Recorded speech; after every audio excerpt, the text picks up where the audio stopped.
باطل کو ڈھیل دیتا ہے اکثر عتاب حق، مہلت کے بعد آتا ہے امر جناب حق، پھر گھومتا ہے دہر میں کوڑا عذاب حق، بنتے ہیں اہل ظلم نشانہ عتاب حق، نشانہ عتاب حق۔ الحمد لله نحمده ونستعينه ونستغفره ونؤمن به ونتوكل عليه ونعوذ بالله من شرور أنفسنا ومن سيئات أعمالنا، من يهده الله فلا مضل له ومن يضلل فلا هادي له، ونشهد أن لا إله إلا الله وحده لا شريك له، ونشهد أن سيدنا ونبينا وحبيبنا وشفيعنا وسندنا وإمامنا ومولانا محمد عبده ورسوله صلى الله عليه وعلى آله وصحبه وبارك وسلم تسليما كثيرا كثيرا، أما بعد فأعوذ بالله من الشيطان الرجيم، بسم الله الرحمن الرحيم، لتسكنوا إليها، صدق الله مولانا العظيم، وقال النبي صلى الله عليه وسلم وخير متاع الدنيا المرأة الصالحة، أو كما قال عليه الصلاة والسلام، سبحان الله وبحمده سبحان الله العظيم وبحمده يستغفر الله، صلى الله على سيدنا محمد صلى الله عليه وسلم، اللهم صل على سيدنا محمد، يا رب صل عليه وسلم۔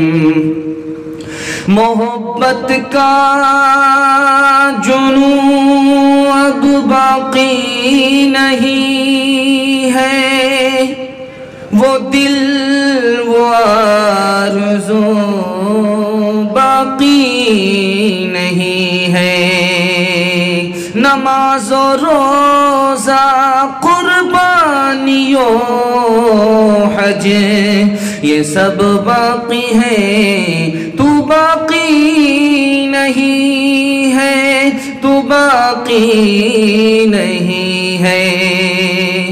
کون ہے تارک آئینے رسول مختار، مصلحت وقت کی ہے کس کے عمل کا معیار، کس کی آنکھوں میں سمایا ہے شعار اغیار، کس کی آنکھوں میں سمایا ہے شعار اغیار، ہو گئی کس کی نگاہ طرز سلف سے بیزار، قلب میں روح نہیں، قلب میں ساز نہیں، روح میں ساز نہیں، کچھ بھی پیغام محمد کا تمہیں پاس نہیں، قلب میں روح نہیں، دل میں کوئی ساز نہیں، کچھ بھی پیغام محمد کا تمہیں پاس نہیں۔ تھوڑی دیر کا آپ کا بڑا خوبصورت جلسہ ہے، نکاح کے حوالے سے آپ لوگ جلسہ سننے کے لیے بیٹھے ہیں۔ بابو ظہیر صاحب دلہا بابو کے حوالے سے یہ بڑا خوبصورت پیغام ہے، حضرت نبی پاک صلی اللہ علیہ وسلم کی ایک پاکیزہ سنت انجام پانے والی ہے، اس کے حوالے سے آپ لوگ بیٹھے ہیں۔ آپ لوگ مکمل سنیں گے، دعا تک ساتھ دیں گے، ہاتھ اٹھائیے انشاءاللہ۔ دیر سے شادی کریں گے، ہاتھ اٹھائیے انشاءاللہ۔ دوبارہ شادی کریں گے، ہاتھ اٹھائیے انشاءاللہ۔ دیکھیے ذرا دھیان دیجیے گا، سوالوں سے میں اپنے پیغام کو شروع کرنے کے لیے جا رہا ہوں۔ آپ لوگ بہت سناٹے میں بیٹھے ہیں، جلسہ آپ کا چھوٹا ہی ہے، لیکن آپ لوگ دل سے سن رہے ہیں، اللہ آپ کے جلسے کو قبول فرمائے۔ تھوڑا دھیان دیجیے گا، جتنا سناٹے میں آپ سنیں گے اتنا میں کامیاب ہو جاؤں گا. ذرا دھیان دیجیے گا، سوالوں سے میں اپنے پیغام کو شروع کرنے کے لیے جا رہا ہوں.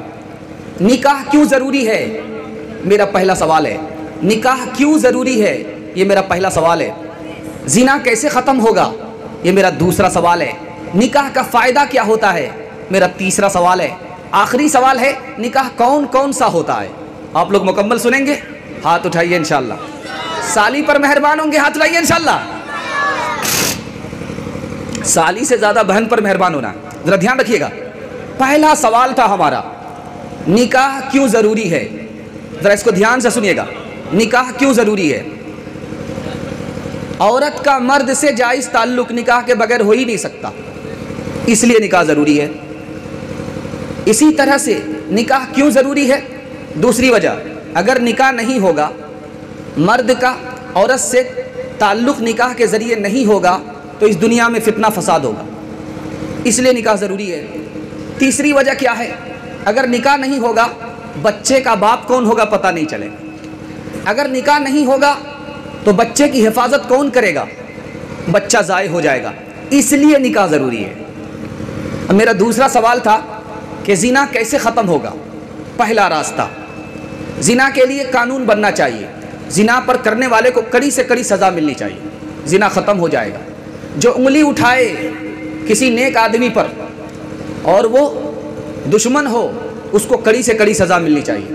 گھر کا ماحول پردے کا ہو، ہماری عورت پردے سے باہر نہ ہو، زنا ختم ہو جائے. تیسرا سوال تھا آپ سے کہ نکاح کا فائدہ کیا ہوتا ہے؟ دو چیز ہے دنیا سے لے کر کے جنت تک باقی رہتی ہے، ایک ہے ایمان اور دوسرا ہے نکاح.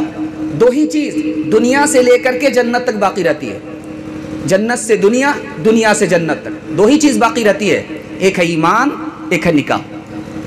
اگر آدمی اللہ کے لیے جنگل چلا جائے اور دوسرا آدمی نکاح کر کے اپنے بیوی بال بچے کو پالے پوسے تو جنگل میں جانے والے سے بڑا رتبہ بیوی بال بچے کو پوسنے والے کا ہے. اور جب آدمی نکاح کرتا ہے تو اس کو سکون ملتا ہے. جب آدمی نکاح کرتا ہے گناہ سے بچ جاتا ہے. جب نکاح کرتا ہے اللہ تعالیٰ ان کو نیک صالح اولاد عطا فرماتا ہے. اب میں آخری سوال آپ کو بتانے کے لیے جا رہا ہوں، نکاح کون کون سا ہوتا ہے؟ آدمی اگر نکاح نہیں کرے گا یقین ہے کہ زنا کرے گا. نکاح کرنا فرض ہے. آدمی کو خطرہ ہو رہا ہے کہ اگر میں نکاح نہیں کروں گا زنا کروں گا، تو نکاح کرنا واجب ہے. آدمی کو یقین ہے کہ میں نکاح کروں گا بیوی پر ظلم کروں گا تو نکاح کرنا حرام ہے. اس کو یقین ہے کہ میں نکاح کروں گا بیوی پر ظلم کروں گا تو نکاح کرنا حرام ہے. خطرہ ہے، نکاح کروں گا بیوی پر ظلم کروں گا، نکاح کرنا مکروہ ہے. نکاح کرے گا زنا نہیں کرے گا، نکاح کرے گا ظلم نہیں کرے گا تو نکاح سنت ہے. اسی سنت کو نبھانے کے لیے بابو ظہیر ہیں، دعا کیجئے اللہ ان کی نکاح کو قبول فرمائے. انجام سرکشی کا دکھاتا ہے کردگار، بدکاریوں سے مٹتے ہیں نااہل و نابکار، گرتے ہیں ٹوٹ ٹوٹ کے ایوان زرنگار، سڑکوں پہ بھیک مانگتے پھرتے ہیں شہریار، جب دور ظالموں کا زمانے سے جاتا ہے، نیکوں کے سر پہ تاج خلافت کا آتا ہے، خلافت کا آتا ہے. ہوتا ہے سرکشوں کا، ہوتا ہے سرکشوں پہ نزول عذاب حق، لازم ہے سب کے واسطے حکم کتاب حق، باطل کو ڈھیل دیتا ہے اکثر عتاب حق، مہلت کے بعد آتا ہے امر جناب حق، پھر گھومتا ہے دہر میں کوڑا عذاب حق، بنتے ہیں اہل ظلم نشانہ عتاب حق، نشانہ عتاب حق. السلام علیکم ناظرین، آپ دیکھ رہے ہیں S B media YouTube channel. دوستو، اگر آپ نے ابھی تک میرا اس چینل کو سبسکرائب نہیں کیا ہے، برائے مہربانی اس چینل کو سبسکرائب کریں، لائک کریں اور اپنی رائے کومنٹ میں ضرور پیش کریں، تو ہمیں بتائیں گے آپ کو میرا یہ ویڈیو کیسا لگا۔ اگر پسند آ جائے تو چینل کو سبسکرائب کر کے میرا حوصلہ افزائی فرمائیں۔ ملتے ہیں اگلے ویڈیو میں، خدا حافظ۔